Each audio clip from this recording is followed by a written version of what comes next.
You're welcome back to the program. The Ukrainian military has launched maneuvers near the country's border with Russia after Moscow said it had foiled a Ukrainian terror plot in Crimea. Well, RT's Nadira Tudor can tell us the details. She joins me live. Nadira, so it seems relations between Moscow and Kiev have taken another nosedive. What are we learning about what's occurring here?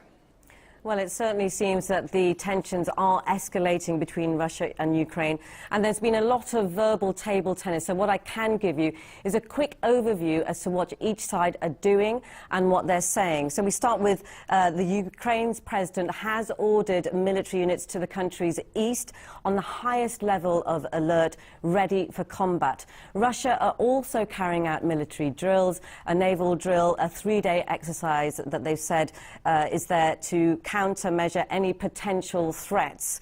Now, why did this all start? Well, on the 10th of August, the FSB, that's Russia's Federal Security Service, released a report claiming that they had in fact managed to prevent terror attacks in Crimea. They said that they also uncovered a network of agents who are working directly for Ukraine's intelligence service.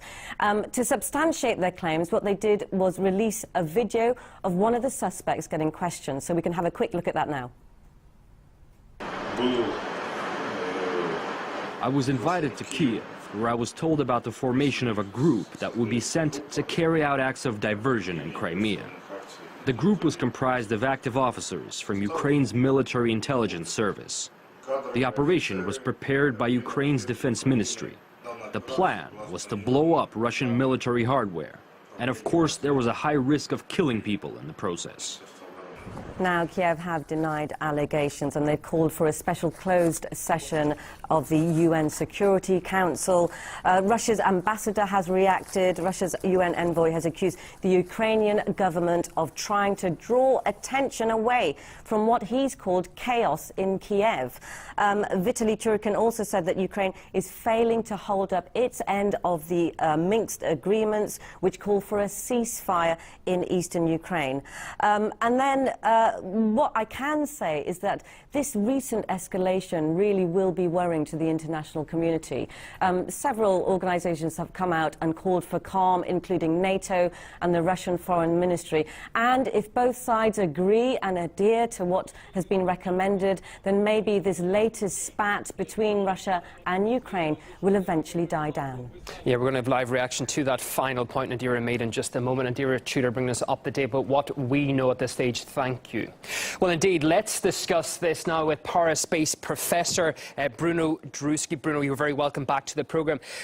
Ukraine's American allies are not buying the terror plot case. Washington's ambassador to Kiev has said there's no proof and accused Russia of false accusations. Why do you think that the US isn't taking this alleged terror plot more seriously? I don't know. It's possible that they want to make the situation quiet, but I think that the origin of the problem is inside Ukraine. I mean, the internal situation in Ukraine is very bad in certain sense, and Ukraine has quite a lot of problem with Western countries, especially with EU countries, and I think that it's the main reason why we have the tension now. But I would not say that the United States are not linked with that tension. They can prove it unofficially and take another point of view publicly, because you know, we have a quite difficult situation for the United States all over their relation with Russia, and not only according to Ukraine problems. Well, Ukraine says that it's launched a massive military exercise near Crimea. At the same time, Kiev has accused Moscow of aggression. In your thoughts, who is the aggressor in this case? I mean, it looks like the situation is very bad in the Ukrainian-Russian relation. mostly due to Ukrainian, not only for the Crimea situation, but also in the Donbas region. The Ukrainian forces attacked quite a lot of times and broke the ceasefire. So I think that it's mostly the Ukrainian side which is in a very bad situation since Ukraine is not so popular in the West as it was earlier. So I mean, I think they need to be back on the world map. I mean, Poroshenko needs to be back on the world map. Well, just on that point, sorry for interrupting, because Ukraine has reportedly stepped up its shelling of civilian areas in breakaway republics, Donetsk, Lugansk, for instance. Are Western officials and the media, just on what you've been saying, paying any attention to that, or do they want to pay attention to that? That's the question. I think they don't really want to pay attention. That's why we had these events in Crimea, because the Donbas situation was not enough to make Ukraine back on the world map. Just finally, because we're running out of time, but I want to get your thoughts really quickly on this. To what extent does the crisis jeopardize the Minsk agreements, which are, remember, vital, aren't they, to getting Western sanctions lifted from Russia?